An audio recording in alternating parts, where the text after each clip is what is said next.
नमस्कार विद्यार्थी मित्रांनो, ओयासिस करियर पॉइंटच्या यूट्यूब चॅनलमध्ये आपलं स्वागत आहे। या व्हिडिओमध्ये आपण पाहणार आहोत सेट परीक्षा पेपर क्रमांक 1 साठी जो परीक्षा विभागानं अभ्यासक्रम सिलेक्ट केला आहे।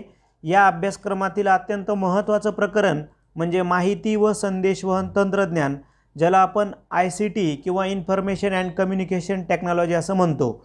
या प्रकरणाच्या संदर्भानं ज्या काही ओल्ड क्वेश्चन पेपर आहेत, ज्यामध्ये 2011 ते 2023 या दरम्यान जे काही 12 प्रश्नपत्रिका आहेत आपल्याकडं, या 12 प्रश्नपत्रिकेमधील एकूण 65 ते 67 प्रश्नांवर आपण धावता आढावा घेणार आहोत। म्हणजे फक्त प्रश्नांचं वाचन करणार आहोत। ज्या विद्यार्थ्याला या प्रश्नाचं डिटेल विश्लेषण पाहायचं आहे, असे विद्यार्थी आपल्या ओयासिस करियर पॉइंटच्या यूट्यूब चॅनलवर जाऊन तुम्ही प्लेलिस्टमध्ये सेट एक्झाममध्ये जाऊ शकता किंवा या व्हिडिओच्या डिस्क्रिप्शन बॉक्समध्ये सुद्धा तुम्ही जाऊ शकता। फक्त तुम्हाला येणाऱ्या एक्झामसाठी ICTवर कसे प्रश्न विचारतात यांचा आवाका कळणं हाच ह्या व्हिडिओ मागचा उद्देश आहे। आणि खूप कमी वेळेमध्ये तुमच्या समोरून पूर्णच्या पूर्ण म्हणजे 2011 ते 23 पर्यंतचे प्रश्न जाणार आहेत। तर मार्च 2023 मध्ये जी प्रश्नपत्रिका झाली होती, या प्रश्नपत्रिकेमधील आपण ICTचे प्रश्नांचं वाचन करूयात। प्रश्न आहे बघा, HTML या शब्दाचा योग्य आद्याक्षर विस्तार काय आहे? HTMLचा फुल फॉर्म तर तो आहे हायपरटेक्स्ट मार्कअप लँग्वेज, पर्याय C। भारतात सर्वसामान्य जनतेसाठी इंटरनेटची सुविधा डॅश वर्षी सुरू झाली, तर पर्याय A 1995। त्यानंतर नेक्स्ट क्वेश्चन आहे, स्मार्टफोनवर प्रादेशिक भाषेतील मजकूर लिहिण्यासाठी खालीलपैकी कोणती गोष्ट सर्वात उपयोगी पडते? तर युनिकोड, पर्याय C। खालीलपैकी कोणते डिजिटल पेमेंट ॲप गुगलशी संबंधित आहे? पेटीएम, भीम, तेज आणि मोबिक्विक। पूर्वी तेज होतं, पण आयोगानं हा प्रश्न कॅन्सल केला, त्यामुळे आपण त्या संदर्भानं जास्त बोलणार नाही आहोत। त्यानंतर पुढीलपैकी कोणता उच्च शिक्षणा संदर्भ साहित्याचा समुच्चय डिजिटल पुढाकार योजनेच्या संदर्भानं आहे? संदर्भ साहित्य, तर त्या प्रश्नाचं उत्तर आहे सिंधू, पर्याय B। त्यानंतर प्रश्न आहे, अर्नेट या शब्दाचा योग्य आद्याक्षर पुढीलपैकी कोणता आहे? परत एकदा आपल्याला फुल फॉर्म त्यांनी विचारलेला आहे। अर्नेटचा फुल फॉर्म विचारला आहे सरळ सरळ, तर अर्नेटचा फुल फॉर्म आहे एज्युकेशनल अँड रिसर्च नेटवर्क, म्हणजे पर्याय D हे आपल्या प्रश्नाचं उत्तर। नेक्स्ट, दिवंगत पंतप्रधान राजीव गांधी यांना भारताच्या दूरसंचार धोरणात क्रांतिकारक बदल घडविण्यात कोणी मदत केली?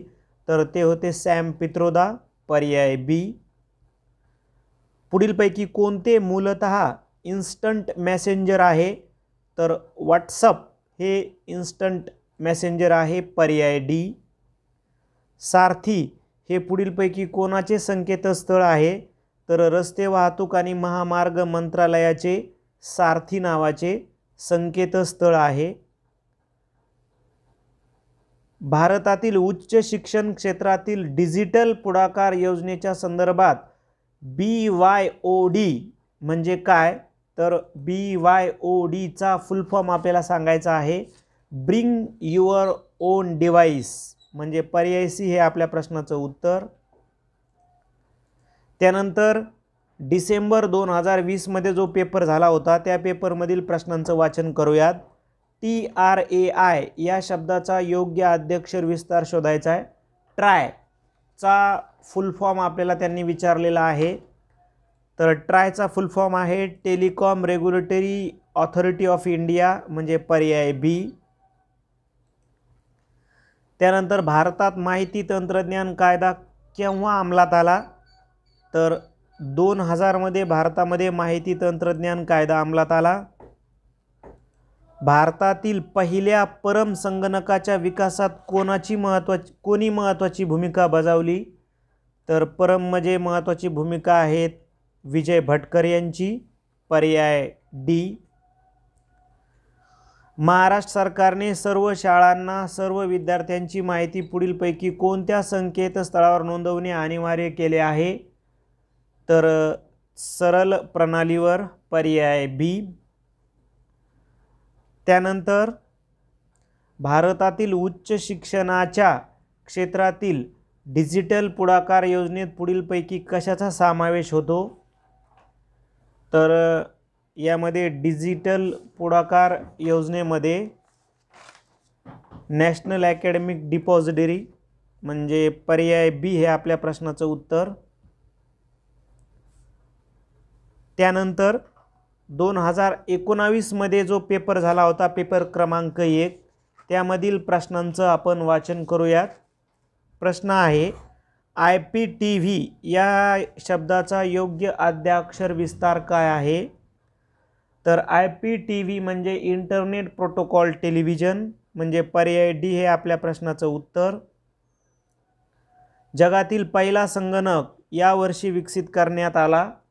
तर जगातील पहिला संगणक हा 1945-46 दरम्यान पर्याय ए. त्यानंतर भारतात पुढीलपैकी कोणती सेवा नुकतीच बंद करण्यात आलेली आहे?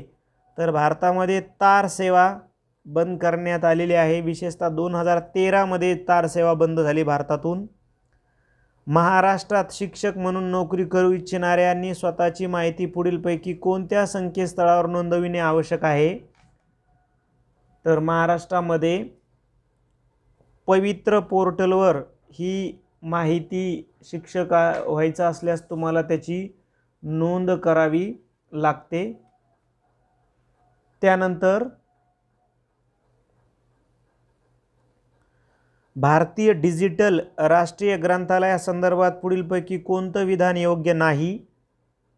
तर पर्यायच योग्य नाही, बाकी सर्व विधानं योग्य आहेत. त्यानंतर नेक्स्ट क्वेश्चन जो पेपर जानेवारी 2018 मध्ये पेपर घेण्यात आला होता या पेपरमधील ICTच्या संदर्भानं जे प्रश्न आपल्याला विचारण्यात आले होते त्या प्रश्नाच्या संदर्भानं बोलूयात. प्रश्न आहे चूक जोडी ओळखायची आहे. तर बघा पहिली जोडी बरोबर, दुसरी बरोबर, तिसरी बरोबर, चौथी चूक आहे म्हणजे डी चूक आहे म्हणून डी हे आपल्या प्रश्नाचं उत्तर. आता अचूक जोडी ओळखा असा प्रश्न विचारलाय. अचूक जोडी तर यामध्ये अचूक आहे 1 मेगाबाईट बरोबर 10⁻⁶ म्हणजे पर्याय बी हे आपल्या प्रश्नाचं उत्तर. त्यानंतर इंटरनेटच्या संदर्भात FTP या संज्ञेचा विस्तार काय आहे? तर FTP म्हणजे फाईल ट्रान्सफर प्रोटोकॉल म्हणजे पर्याय डी. त्यानंतर नेक्स्ट क्वेश्चन आहे इंटरनेटवरील सर्व माहितीला डेटा इंटरनेट सेवा पुरवठादाराने वा सरकारी नियामकाने सारखेच महत्त्व द्यावे व त्याच वापरकर्ता असे वेबसाईट आणि निकषांच्या आधारे भेदभाव करू नये व वेगवेगळे शुल्क आकारू नये या तत्वासाठी इंग्रजीत कोणती संज्ञा वापरली जाते ज्याला आपण नेट न्यूट्रॅलिटी असं संबोधतो? इंटरनेटवरील सुविधांचा योग्य कालानुक्रम लावायचा आहे. तुम्हाला ज्या सोशल वेबसाईट आहेत, नेटवर्किंग वेबसाईट आणि सोशल मीडिया प्लॅटफॉर्म आहेत यांचं आपल्याला कालानुक्रमे लावायचा आहे. म्हणजे तुम्हाला कोणतं सोशल नेटवर्किंग साईट कधी सुरू झाली हे माहीत पाहिजे होतं. आपण पर्याय डीची जर निवड केली तर बरोबर ते उत्तर तुम्हाला गुगल सर्च केल्यावर कळेल. योग्य जोडी ओळखायची आहे. यामधली योग्य जोडी आहे गुगल सर्जी ब्रिन म्हणजे पर्याय बी. त्यानंतर 2017 मध्ये जो पेपर झाला होता या 2017 मध्ये झालेल्या पेपरच्या संदर्भानं जे प्रश्न आले होते ICTचे त्यांचं आपण वाचन करूयात. प्रश्न आहे बघा इंटरनेटच्या संदर्भात HTTP या लघुरूपाचा विस्तार काय आहे? तर HTTPचा फुल फॉर्म आहे हायपरटेक्स्ट ट्रान्सफर प्रोटोकॉल पर्याय सी. चूक जोडी ओळखायची आहे. चूक जोडी ओळखा असा प्रश्न विचारलेला आहे. तर यामध्ये चूक आहे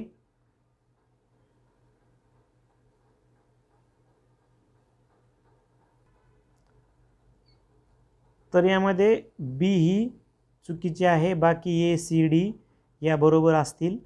त्यानंतर डिजिटल साठवण एककांचा खालीलपैकी कोणता चढता क्रम योग्य आहे? तर यामध्ये आपण जर बघितलं तर डी बरोबर आहे. जसं मेगाबाईट, त्याच्यानंतर पुढचा गिगाबाईट, टेराबाईट, पेटाबाईट, इक्सा, झोल्टा हे तुम्हाला माहीत आहे. ठीक आहे.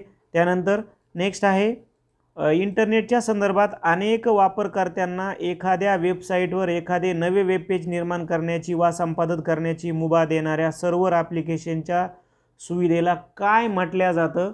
तर त्याला म्हटलं जातं विकी, पर्याय डी. त्यानंतर इंटरनेटवरील सुविधांचा पुढीलपैकी योग्य कालानुक्रम लावायचा आहे. परत एकदा रिपीट क्वेश्चन झाला आहे मागच्या वर्षीचाच. तर तुम्ही जर पर्याय ईची निवड जर केली तर तुम्हाला माहिती आहे की हे सर्व सोशल नेटवर्किंग साईट आणि महत्त्वाच्या वेबसाईट या कालानुक्रमे लावल्या जातील, पर्याय ई जर निवड केली तर. त्यानंतर परत एकदा योग्य जोडी जुळवायची आहे. जे वेबसाईट्स आहेत, महत्त्वाच्या सोशल मीडिया प्लॅटफॉर्म्स आहेत, त्यांचे जनक आहेत, फाउंडर आहेत. तर योग्य म्हटलं आहे ना, तर अतिशय योग्य विकिपीडिया, जिम्मी वेल्स. बाकीचे काय आहेत ते रॉंग आहेत, हे आपल्याला माहिती आहे. त्यानंतर नेक्स्ट आहे 2016मध्ये जो सेट पेपर क्रमांक 1 झाला होता, या पेपरमधील आपण ICTच्या संदर्भानं जे प्रश्न आपल्याला विचारले आहेत त्या प्रश्नांचं आपण वाचन करूयात. तर प्रश्न आहे बघा, इंटरनेट आधारित खालीलपैकी सेवांचा योग्य कालानुक्रम लावायचा आहे. परत एकदा कालानुक्रम विचारला आहे. तुम्ही जर पर्याय सीची जर निवड जर केली तर आपलं उत्तर बरोबर येईल. त्यानंतर मुख्य कार्य या निकषाच्या आधारे खालीलपैकी गटात न बसणारा शब्द आपल्याला विचारलेला आहे.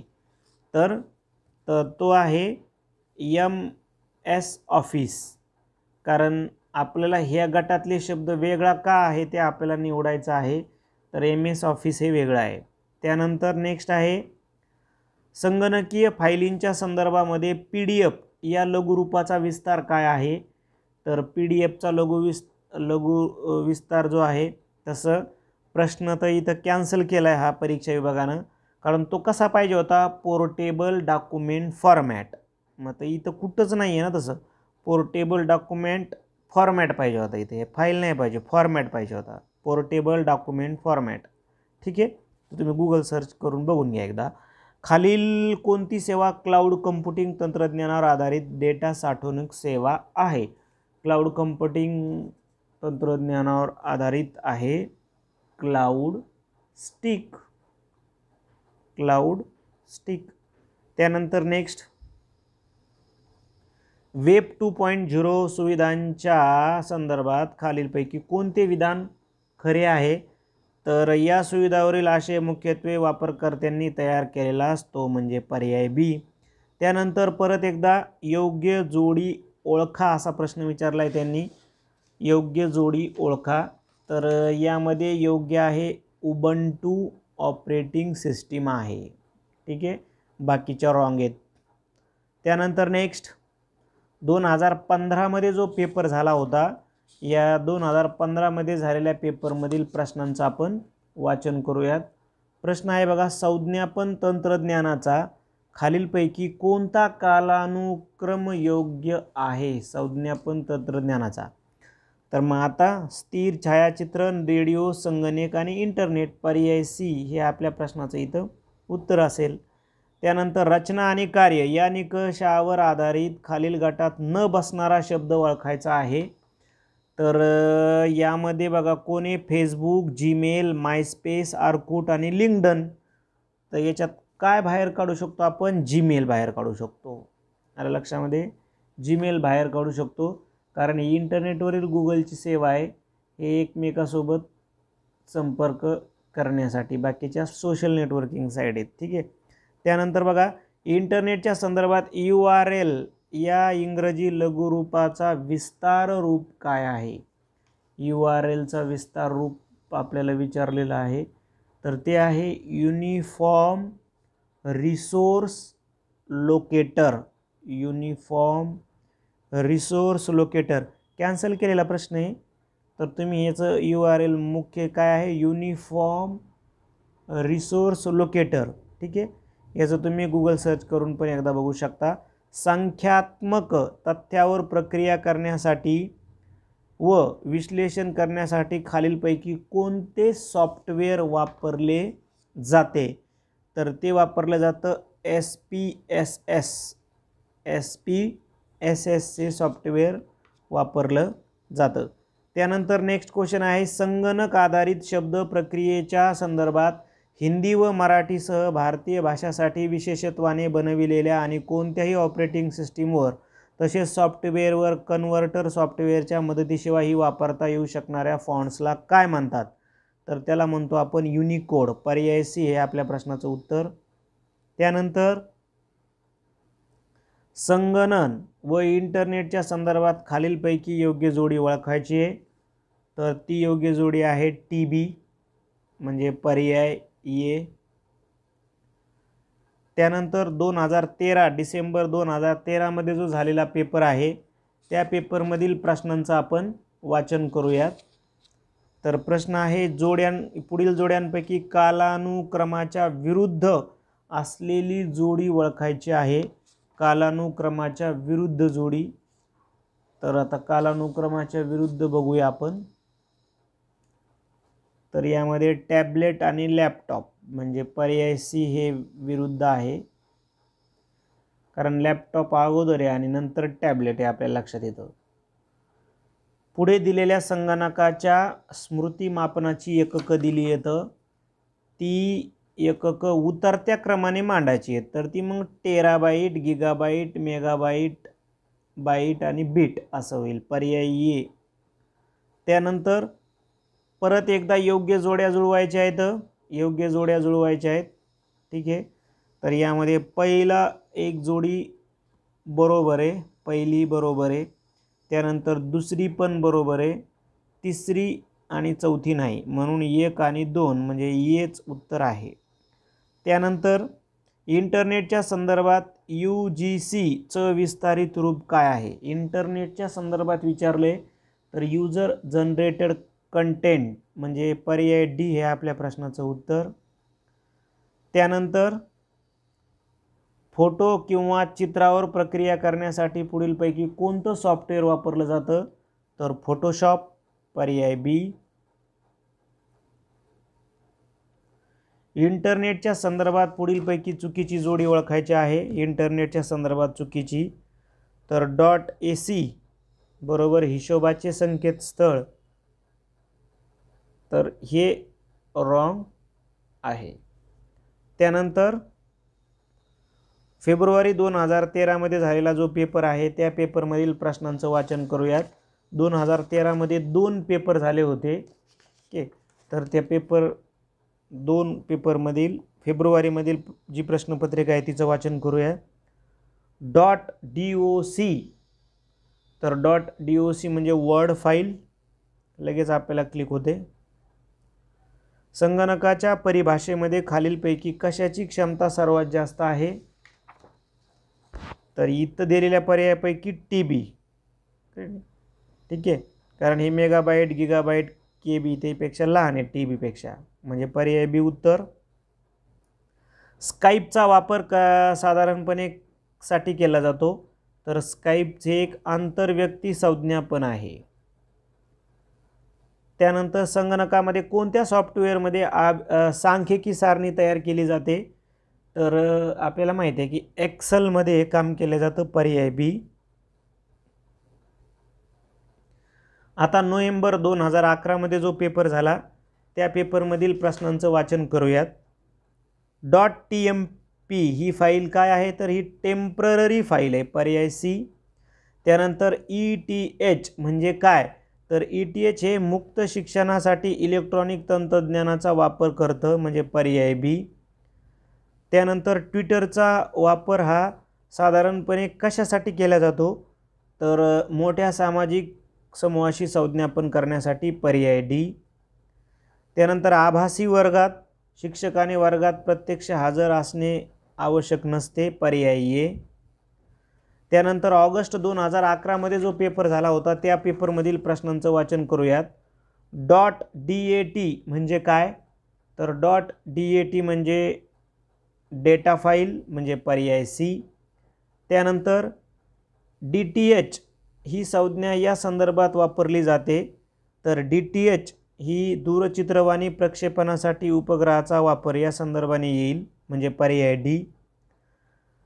त्यानंतर ब्रॉडबँड ही संज्ञा सामान्यतः या संदर्भात वापरली जाते, तर ब्रॉडबँड ही इंटरनेटच्या संदर्भामध्ये संज्ञा वापरली जाते. आपण म्हणतो ना ते वायर थ्रू इंटरनेट, त्या संदर्भ येतो.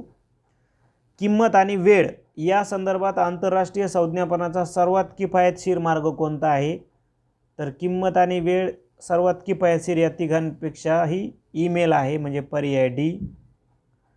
त्यानंतर कॉपीराइट कायदा काय संरक्षित करतो, तर कॉपीराइट कायदा कम्प्युटर प्रोग्राम आणि दृकश्राव्य आशय संरक्षित करतो. अशा पद्धतीने आपण 2011 ते 2023 पर्यंत ज्या 12 वर्षाच्या प्रश्नपत्रिका होत्या, त्या प्रश्नपत्रिकामधील आपण प्रॉपर जे ICTचे प्रश्न आपल्याला विचारण्यात आले होते, या प्रश्नावर आपण चर्चा केलेली आहे. आता जे विद्यार्थी 2024च्या परीक्षेची तयारी करतात, अशा विद्यार्थ्यांसाठी आपण एक टेस्ट सिरीज सुरू करत आहोत. म्हणजे जवळपास आम्ही 15 PDF पेपर घेणार आहोत. ते तुम्हाला व्हॉट्सअपला पाठवण्यात येईल. 15 सराव PDFची पेपर फीस असणार आहे 500 रुपये. यामध्ये तुम्हाला 15 पेपर, 15 आन्सर की आणि तुम्हाला विश्लेषणाचे व्हिडिओ, म्हणजे प्रत्येक प्रश्नाचं तुम्हाला विश्लेषण त्या व्हिडिओद्वारे पाठवण्यात येईल. तुम्ही 98 23 24 71 91 या नंबरवर फोनपे किंवा गुगल पे करू शकता. त्याची फोनपे गुगल पेचं नाव असेल ओएसिस करिअर पॉईंट किंवा गणेश विश्वनाथ गुजर. पे केल्याच्यानंतर याच नंबरला तुम्ही तो स्क्रीनशॉट शेअर करा. तुम्हाला खालील दिलेल्या तारखेप्रमाणे पेपर मिळून जातील. म्हणजे पहिला पेपर असेल 24 डिसेंबर 2023, दुसरा असेल 31 डिसेंबर 2023, असा तिसरा, चौथा, पाचवा, 6वा, 7वा, 8वा, 9वा, 10वा असे तुमचे 15 पेपर. 15वा पेपर असेल 31 मार्च 2024. मॉर्निंगला प्रत्येक डेटला या मॉर्निंगला 11 वाजता तुम्हाला पेपर पाठवण्यात येईल. त्याच डेटला दुपारी 2 वाजता आन्सर की आणि त्याच डेटला संध्याकाळी 8 वाजता विश्लेषणाचा व्हिडिओ. व्हिडिओ आवडला तर लाईक करा, आपल्या मित्रांना शेअर करा. त्याचबरोबर ओएसिस करिअर पॉईंटचं यूट्यूब चॅनल सबस्क्राईब करा. धन्यवाद.